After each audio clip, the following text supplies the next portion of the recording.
Why are common shares the safest investment for generating a dependable, generous income and for growing your portfolio?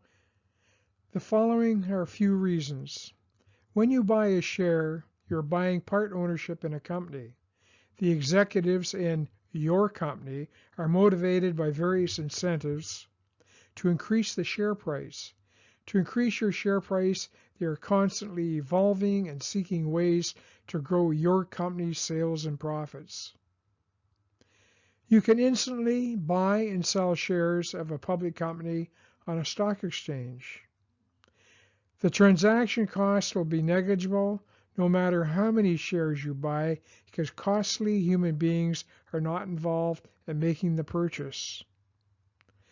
Mountains of information exist in every public company. This allows you to easily find those shares that will meet your specifications for dividend income and capital gain. Unlike many investments, the income generated from dividends and capital gains is taxed at a low rate. In a recession that could last for months, you will still receive your dividend income. You will not be forced to sell part of your portfolio at a low shore price in order to survive. A savings account is not an investment. It is a place for the risk-averse to pay a bank to keep their money safe. The bank gladly pays them a token 0.5% in interest at a time when inflation is running at close to 2%. Deposited money is lent by the bank for as much as 22%. The meager interest paid to depositors is taxed at the full income tax rate.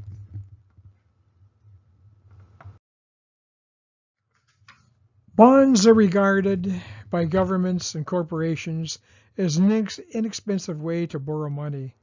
They are a loan that pays a low fixed interest rate at specific intervals for a fixed term. At the end of the term, you get back all of the original amount you lent. A supposed major benefit is that they rank ahead of unsecured creditors and shareholders if the seller of the bonds ever became insolvent and had to be liquidated. Unfortunately, the banks, with their floating debentures and all assets, are unlikely to leave any meat behind on the carcass of an insolvent company for other creditors, including bondholders. You must buy bonds through a broker. If you were buying $50,000 worth of bonds, expect to pay thousands of dollars in commission. Since they are not stocks, there's no chance for capital gain. While they pay a bit better interest rate than a savings account, they too incur a full income tax charge. The company issuing the bonds pays a bond rating company to rate the safety of their bond. The safer their bond, the less they need pay in interest to those buying the bonds. Are these hired rating companies really objective?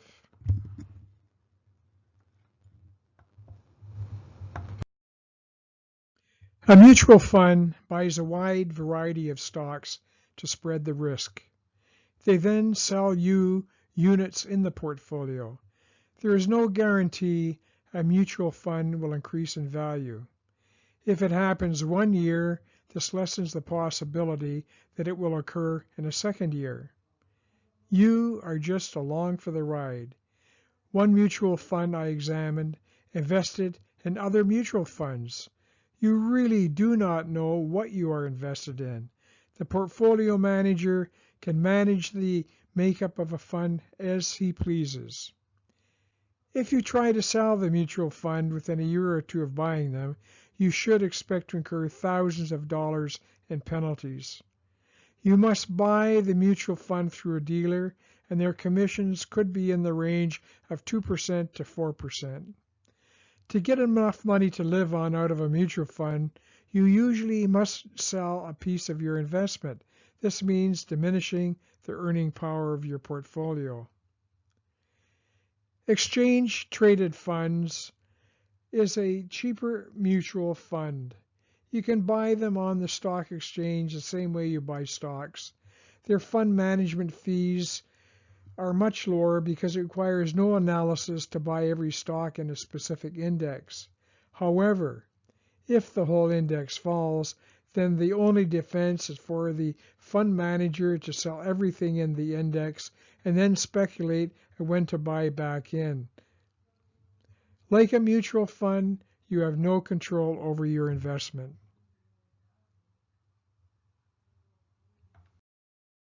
One of the biggest tax breaks you will ever receive is that you do not pay capital gains tax when you sell your primary residence.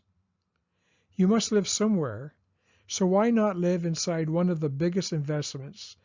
The more house you own, the greater will be your tax-free gain. Owning rental property is not an easy investment. Finding good tenants, keeping them happy, can be a challenge. Maintenance, taxes, heating, security, and other expenses can make this investment marginally profitable. The complications of finding, buying, and disposing of rental properties can be time-consuming and expensive. Owning a REIT, a real estate investment trust stock, paying more than a 7% dividend is one way to own property without all of the above complications. Before Bernie Madoff was sentenced to 100 years in prison for a billion-dollar fraud, he operated a hedge fund. To invest in a hedge fund, you must have a minimum income of $200,000 and be able to invest a minimum of $1 million. A sales commission of 2%, or $20,000, is paid as an entry fee. There are no guarantees of a capital gain, but if there is a gain, the fund gets 20% of it. Hedge funds supply little information on their finances and are largely unregulated. They speculate on investment gains and declines. They speculate with your money. A casino atmosphere prevails. A few big winners attract the gamblers. Most people lose most of what they invest. Paintings, coins, rare books, postage stamps, and antiques are a few of the items that collectors invest in, with the hope that they have bought them at a fraction of their real true value and can sell them at a higher price. People's tastes change. The demand and the price can quickly shrink. There is no established exchange that you can sell collectibles on. There are dealers that will sell collectibles on a consignment basis. You could find yourself paying them 50% of the sale price.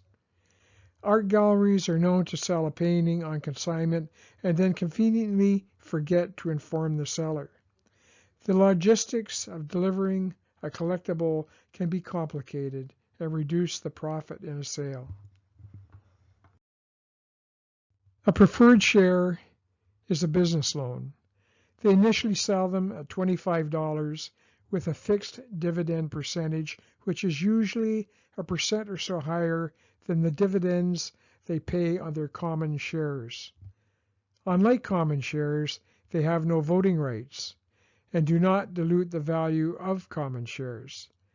This protects the stock options provided as an incentive to company executives. Like common shares, they can be bought and sold on the stock exchange. To identify them, their stock symbol includes the letters PR or PE. The chance for capital gain in a preferred share is about 1%.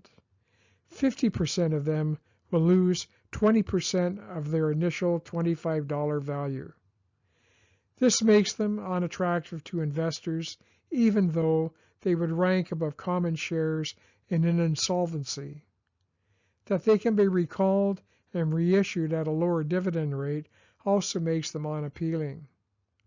Stock analysts ignore rating them because they are of little interest to speculators.